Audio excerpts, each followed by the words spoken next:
अपने पसंदीदा शो के फुल एपिसोड देखने के लिए अभी डाउनलोड करें दंगल प्ले ऐप।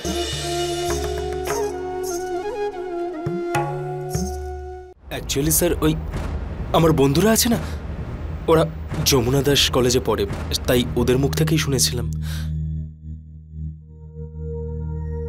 আরো কিছু বলো নিজের সম্পর্কে। ভবিষ্যতে কি করতে চাও তুমি?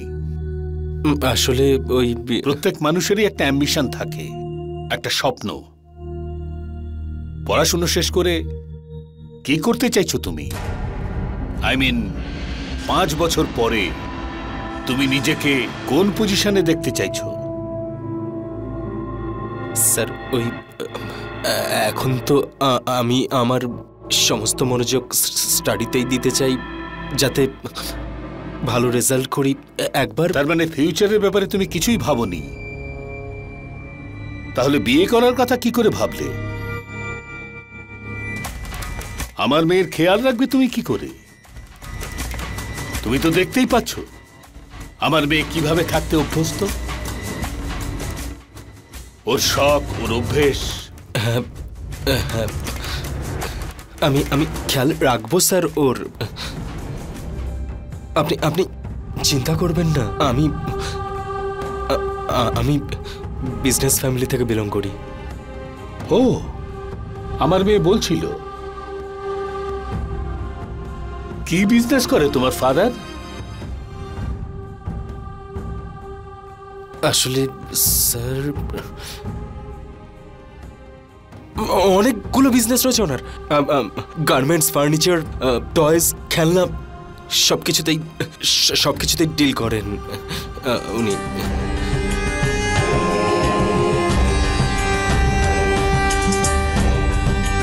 মনে হয় তোমার একটু তাড়া আছে। না তো, আমি তো ঠিকই আছি। ইউ ক্যান গো।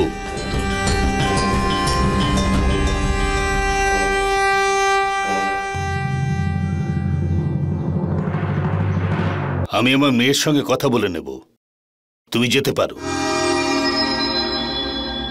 ঠিক আছে, আসি। ভালো লাগলো কথা বলে স্যার।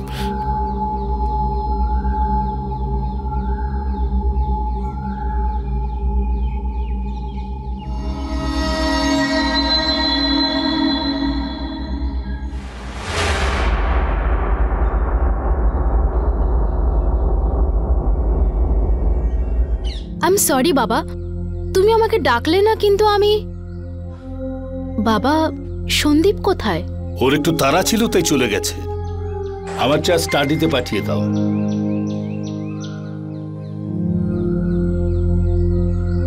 সন্দীপ চলে গেল, আমাকে বাইও বলল না।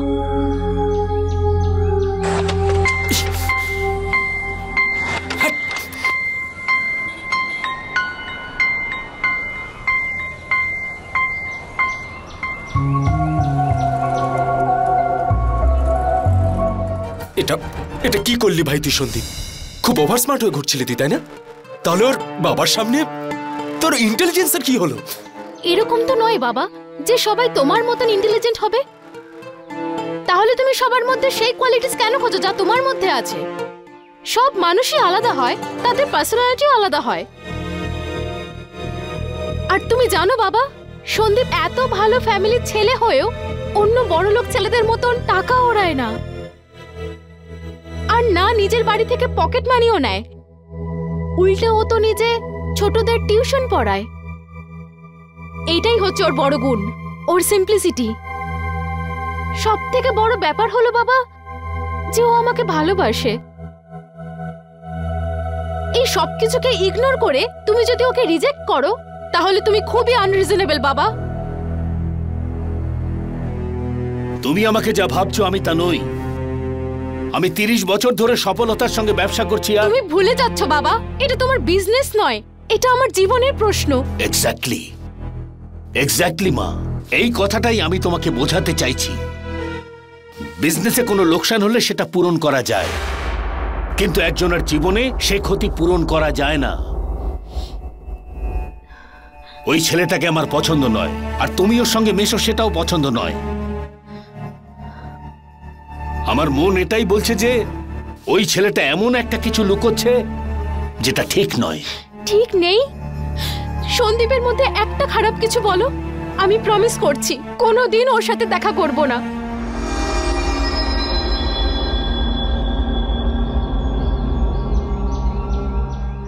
কি হলো বাবা, কোনো উত্তর খুঁজে পেলে না তো? আমি বলছি, তুমি সন্দীপের জামা কাপড় দেখে ওর সম্পর্কে অন্য ধারণা তৈরি করেছো, আর এখন সেই ভুল ধারণাটাই আমাকে বোঝাতে চাইছো। এটা ঠিক নয় বাবা। You are just not being fair বাবা। চুপ করো।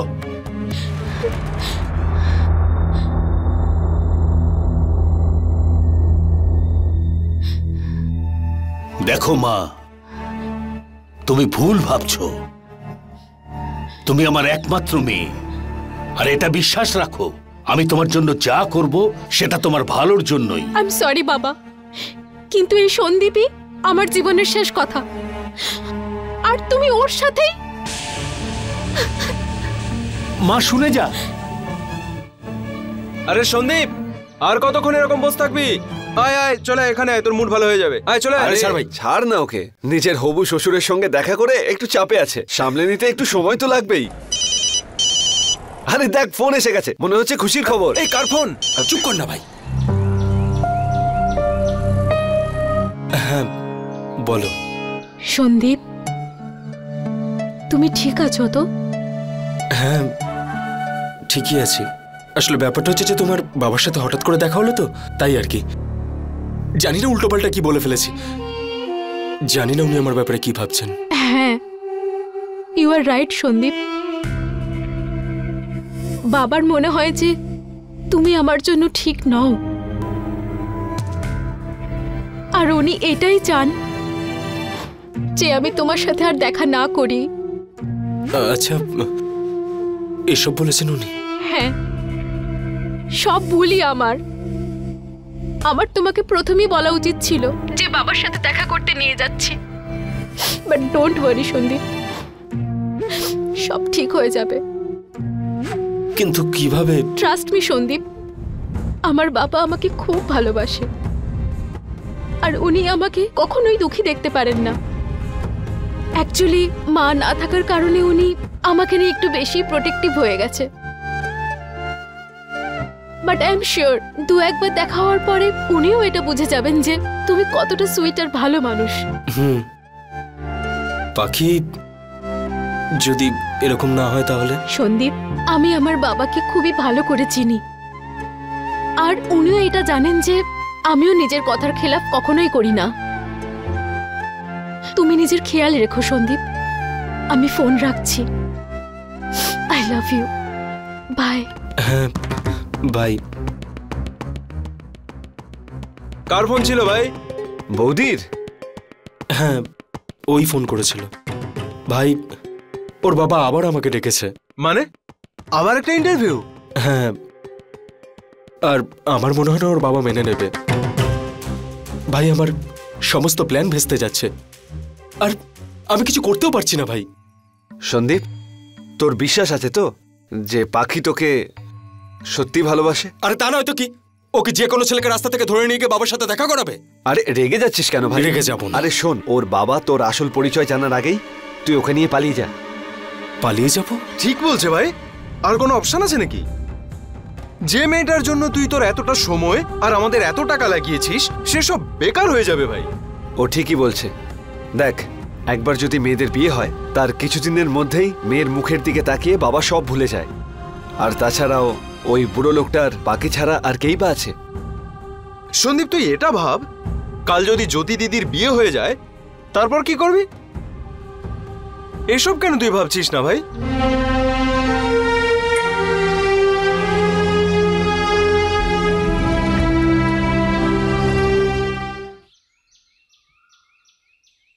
ঠিক আছে, হ্যাঁ দেখা হবে।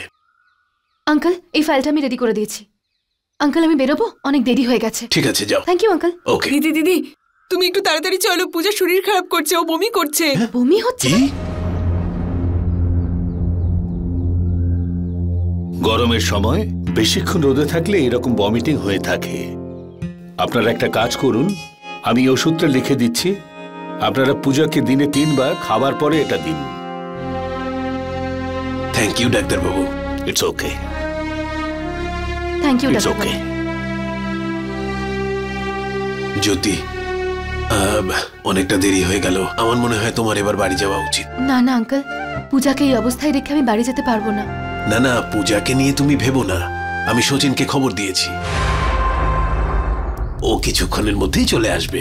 আঙ্কেল, পূজার শরীরটা খারাপ শুধুমাত্র শচীন বাবুর জন্যই হয়েছে। ওকে যদি উনি বাইরে না নিয়ে যেতেন তাহলে তো এরকম। আপনি তো শুনলেন ডাক্তার কি বললো। কিন্তু মা, শচীন তো। এত কিছু হওয়ার পরে আমি পূজাকে শচীন বাবুর ভরসায় রেখে যেতে পারবো না। আপনি বলে দিন ওনাকে ওনার এখানে আসার কোনো প্রয়োজন নেই। আমি আছি এখানে পূজার দেখাশোনা করার জন্য। আমি বাড়িতে ফোন করে বলে দিচ্ছি।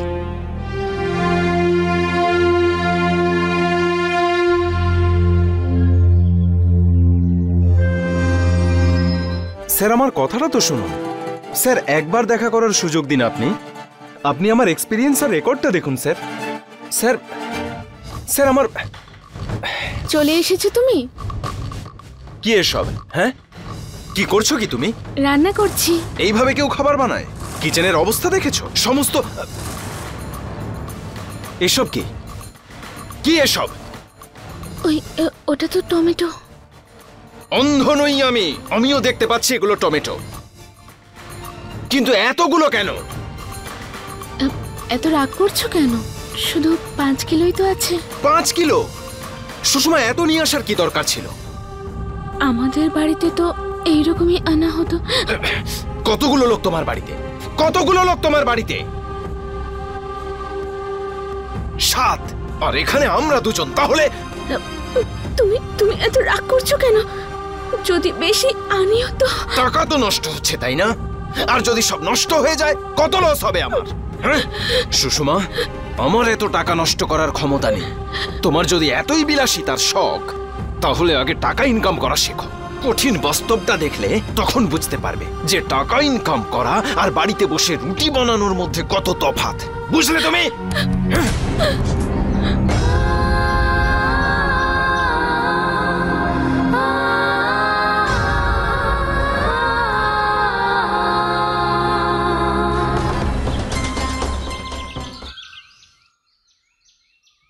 কি হলো পদ্মা, কার ফোন? আসলে জ্যোতি ফোন করেছিল মা। শিশুমঙ্গলে কোন একটা বাচ্চার শরীর খারাপ হয়েছে, বলছিল ফিরতে রাত হয়ে যাবে। হে ভগবান, ওই মেয়েটার শরীর তাড়াতাড়ি সুস্থ হয়ে উঠুক, আমার জ্যোতি তাড়াতাড়ি বাড়ি আসুক। আজকাল এই বয়সী মেয়েদের বেশিক্ষণ বাইরে থাকা উচিত নয়। আরে আজকাল তুমি জানো না বাইরে কি সব ঘটনা ঘটছে? প্রত্যেকদিন পেপারে কত ঘটনা বেরোয়, দেখতে পাচ্ছ না? সেটা তো ঠিক, কিন্তু ও চাকরি করে তাই একটু দেরি তো হতেই পারে। আমি জানি পদ্মা, ভালো করে জানি, কিন্তু বাইরের লোক কি বলবে? আরে আমি চাই না আমার ঘরের মেয়েদের সম্পর্কে বাইরের লোক খারাপ কথা বলুক। মা আপনি? আরে তোমার থেকে অনেক বেশি আমি জানি। আরে দীপু, তুই একটা ফোন কর দিদিকে আর জিজ্ঞাসা কর কতটা সময় লাগবে। তুই ওকে সঙ্গে করে নিয়ে আয়, যা। এতক্ষণ সময় বাইরে থাকা ভালো নয়, সঙ্গে করে নিয়ে আসবি। আমার কিন্তু ঘুম আসবে না, তারপরে সারাক্ষণ চিন্তায় থাকবো। যা বাবা যা। কিন্তু মা, ওর পড়াশোনা। আরে দিদির থেকে বেশি জরুরি পড়াশোনা? আশ্চর্য, তুমি পরে পড়াশোনা করবে। যা বাবা যা যা যা। ঠিক আছে, আমি এক্ষুনি গিয়ে দেখছি। আরে আমের চাটনি বানাওনি পকোড়ার সাথে? সব দোষ আপনি করেছেন। আপনি পূজাকে ঘোরাতে বাইরে নিয়ে গেলেন। আর আপনি হয়তো এটা জানেন না যে হাঁটা শরীর আর মন দুটোর জন্যই খুব ভালো। আপনিও ট্রাই করুন না। এদিকে পূজার শরীর খারাপ হয়ে গেছে আর আপনি এখনো মজা করছেন। প্রত্যেকটা ছেলে এক রকম হয়, তারা জানে যে তারা অন্যায় করছে কিন্তু স্বীকার কিছুতেই করবে না। আমি তো আপনাকে আগেও বলেছিলাম যে এটা কোনো মিলিটারি ক্যাম্প নয়। একদিনের মধ্যে বাচ্চাদেরকে সবকিছু শেখানো যায় না, কিন্তু আপনি তো কারোর কথা শুনবেনই না। আপনি তো কারোর কথা তোয়াক্কাই করেন না, তাই না? আপনি শুধুমাত্র আপনার জেদ আর ইগো ছাড়া কিচ্ছু বোঝেন না। সব ছেলেরাই এক রকম হয়। ও, আমি আপনার প্রবলেম বুঝতে পেরেছি। আমার মনে হয় না, আমি এটা একদম শিওর আপনার প্রবলেম শুধু আমাকে নিয়ে নয়, সমস্ত পুরুষ জাতিকে নিয়ে। আপনার সমস্ত বিরক্তি আর সবার রাগ আমার উপরে দেখাচ্ছেন। অদ্ভুত তো, আপনার মধ্যে এতটুকু গিলটি ফিলিংস নেই? নিজের ভুলটা স্বীকার করে নেওয়ার বদলে আপনি টপিক চেঞ্জ করে আমাকে বোঝাচ্ছেন যে আমার ছেলেদের প্রতি কোনো সমস্যা আছে। দেখুন মিস জ্যোতি, আপনি কিন্তু অকারণে। দিদি, সচিন দাদা, দিদি। পূজা, আরে কি হয়েছে সোনা? কি হয়েছে? হ্যাঁ, কোনো স্বপ্ন দেখেছো? বলো। তোমরা দুজন কেন ঝগড়া করছো? তোমরা দুজন আমাকে নিয়ে ঝগড়া করছিলে না? কেউ ঝগড়া করলে আমার খুব ভয় লাগে। না সোনা, আমরা তো একটু। আমি জানি তোমরা দুজন আমায় নিয়ে ঝগড়া করছিলে, আমি শুনে নিয়েছি। কিন্তু আমি প্রমিস করছি এই সব তেতো ওষুধগুলো খেয়ে আমি তাড়াতাড়ি সুস্থ হয়ে যাব। তোমাদের দুজনকেও কিন্তু প্রমিস করতে হবে যে এরপর থেকে তোমরা দুজন আর কখনো ঝগড়া করবে না, নয়তো আমি কিন্তু ঠিক কোনোদিনও হব না। এরকম বলতে নেই সোনা, কখনো বলতে নেই এরকম। তাহলে প্রমিস করো যে তোমরা আর কখনো ঝগড়া করবে না। প্রমিস, আমরা কখনো ঝগড়া করব না। একবার প্রমিস বলো না।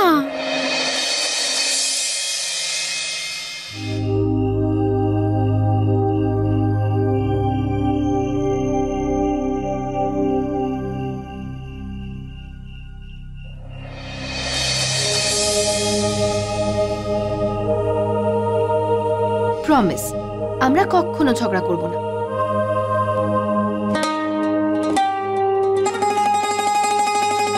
প্রমিস।